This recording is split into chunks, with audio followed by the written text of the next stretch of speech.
was regarding birthday parties. Look, to be honest with you, I need to give an introduction to the answer. Islam is a religion I have chosen, you have chosen.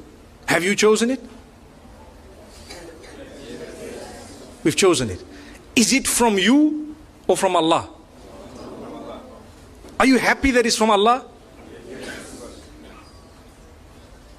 So if the dunya tells you something and Allah tells you something else, does it make, or which one is more important, the first or the second? What Allah has said. So even if the whole world is doing something and we are taught that this is not supposed to be done in the deen, we should not be feeling it hard in our hearts to say, Allah, if I die today, I know that I chose to be a Muslim and I chose to worship you and I know it's your rules. You know, it's so difficult today to talk because you're talking to a secular world, and sometimes they will pick on a small point of yours and they will make it a big issue for nothing, but not realizing that we do believe you are free to choose whether you're a Muslim or not. But the fact that you chose you're a Muslim, you are not free to change Islam. That's what we're saying. You cannot come and say, no, you know what, Islam needs to be modified. Well, then tell yourself you're a modified Muslim. Someone says, are you a Muslim? Say, no, I'm a modified Muslim, you know. So people know. But if you want to call yourself a Muslim, you've surrendered. So you need to know there are certain things that people might say, and you might think, oh, this guy is backward, man. How could he say that, you know? But it's because it's not from me or my pocket. My children would like to also go to birthday parties and celebrate and so on. I sit them down and I explain to them what the candles are all about. Do you know what the candles on a birthday party are all about?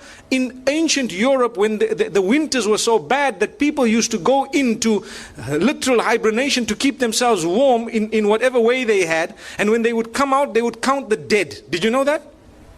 They would count the dead. And in order to celebrate the fact that those who are alive have passed through the winter and survived and fought nature, which means nature came to kill us in the form of cold, and because we fought nature and we stayed alive, now we need to defy it by blowing out candles. So they would put how many ever candles of their age and blow them out to show we can defy it. It's something that we believe is rooted in the medieval Europe. And it comes with its own satanic origins and so on. But people today say, what's wrong? What's wrong? I'm blowing the candles. But you don't realize it's like an act of worship of the pagans. And we're saying, you know, and people have made it a culture and a tradition. The same applies to so many other things. You know, like Valentine's and so on. People start saying, but what's wrong? How come these people, you know, you're not allowed to show your love? Well, to be honest, we're being fooled by believing that, you know what, you need to celebrate the fact that you're 1 year older by throwing a big party, everyone must come, but you don't know that now you're closer to your grave, for example. Or there are more responsibilities on your shoulder. I'm not saying that when your age turns that you must not make dua to Allah, Ya Allah grant me a good age and so on. But firstly, we have a Hijri calendar. Secondly, these teachings are foreign to Islam. They are actually incorrect, invalid. But they come from Allah, not from me, not from you. If I had it my way and you had it your way, we would be throwing parties because our kids put pressure on us, so do mine. But we have to speak to them, address them, try and explain to them, and, you know, get to the origins of it.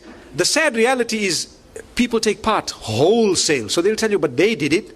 But these people did it. That's the peer pressure. Sadly, we're living in an age, al-qabidu ala dinihi kal-qabidi ala jamr. A person who wants to hold fast to the deen is someone similar to he who is holding fast to, you know, a red hot coal, for example. So you find even families which are supposedly religious, you know, they have these big birthday parties and so on, whereas it is Islamically incorrect. Wallahu a'lam. Allah knows best. Like I said, I've given you a little introduction before I gave the answer. There are more important things we could do, you know, than that. It was for a good cause, and Allah reward you. Jazakumullah khair. Wa sallallahu wa sallam wa baraka ala nabina Muhammad. Subhanallah bihamdihi, subhanakallahumma bihamdik. Nashhadu an la ilaha illa anta nastaghfiruka wa natubu ilayk.